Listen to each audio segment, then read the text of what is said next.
Good morning. My name is Donnie Raus, and you are watching Coffee Talk. Today, I just finished my workout. So, as I start every day, I started off with a fresh cup of Civic Cat Blood. Most of you know it as Kupi Luwak. It's the coffee bean that comes out of the rear end of the cat. I find that this gives me all the power, all the strength, all the focus to begin my day with coffee. So this is how I start my day. So today what I'm going to show you how to do is use the Clever Brewer. We'll show you here. This is the Clever. I already have it pre-warmed with some hot water. So the first thing we're going to do is we're going to take it from there, pre-warm our cup. You see it all dribbled down. This is probably one of my favorite brewing methods. This is called an immersion brewer. So it's very similar to a French press in the sense that the grounds are just kind of steeping in the water. The difference between this and the French press is one that you have the ability to agitate, which you don't have in the French press once you put that lid on. Alright, let me just put this in before I stop talking. So, let's get the scale out.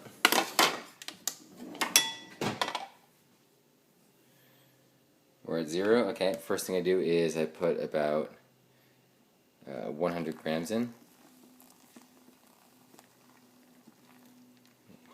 I went a little over, that's okay though. We're just going to let that sit for 30 seconds. I have my timer here, sit for 4 minutes, which is counting down now. Oh, wait, I did 4 hours. Okay, well, anyways, we know what the time is. So we're going to sit there, let it go for 30 seconds, and then we are going to give it a stir.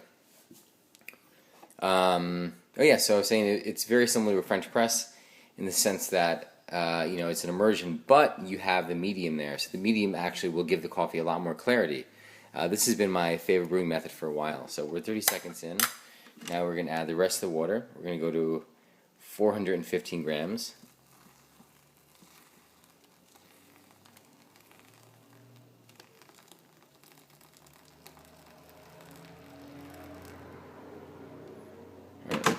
I'm actually at 410 grams, but that little bit, will it make a difference? Probably. Will I notice? Definitely not. So, okay, so we're going to let it continue to brew for the remaining 3 minutes and 30 seconds.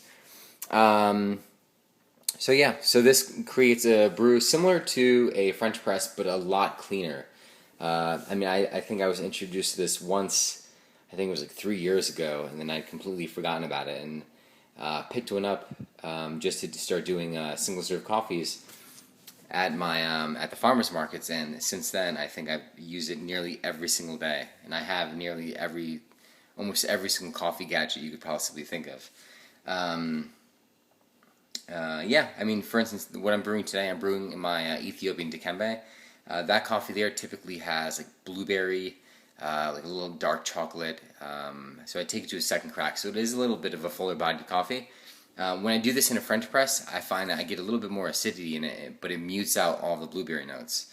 In this Clever here, I get the blueberry shines through. It's like one of the more dominant features of the coffee. What else can I tell you about? So we're letting it brew so it was 4 minute total brew time. What we did was we did the grind on a drip grind, so it's coarse but more of like a medium grind. So we do a medium grind. I did how many grams of coffee did I do? I think it was 28 grams of coffee for 415 grams of water, of hot water. So I think that actually turns out to be something around like 14 ounces. I think it's like 30 grams per ounce. So then you pour the water, you preheat your brewer, drain it, put the coffee in, go to about 100 grams of water. That's called, it's kind of like your pre-wet cycle, so you're just kind of priming it. And then after 30 seconds, you fill the entire thing with water, give it a stir, let it sit for the remaining 3 minutes and 30 seconds. And then at the timer, so we have 1 more minute left.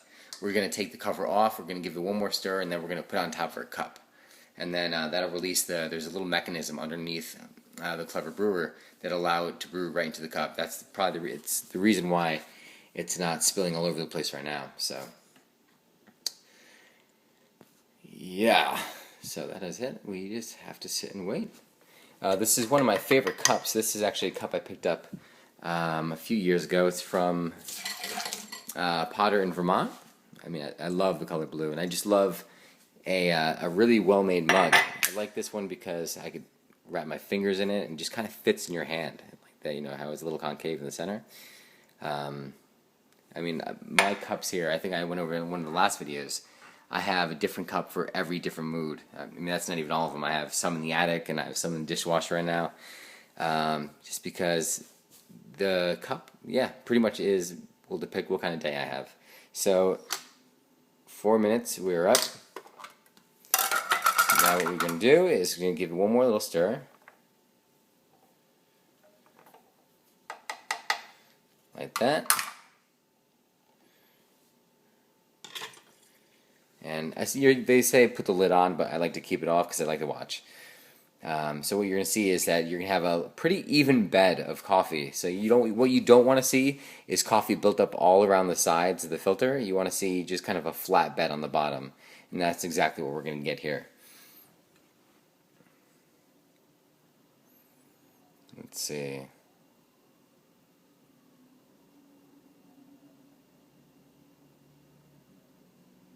And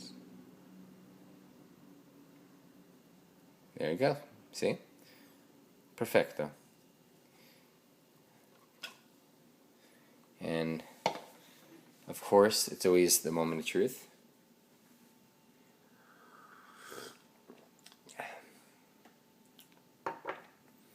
Yeah, it's good. I can never tell. I just had this, made this drink here, but a beet, celery, cucumber, kale, and a bunch of other stuff here, so it's thrown off my taste buds a little bit, but it tastes good, so.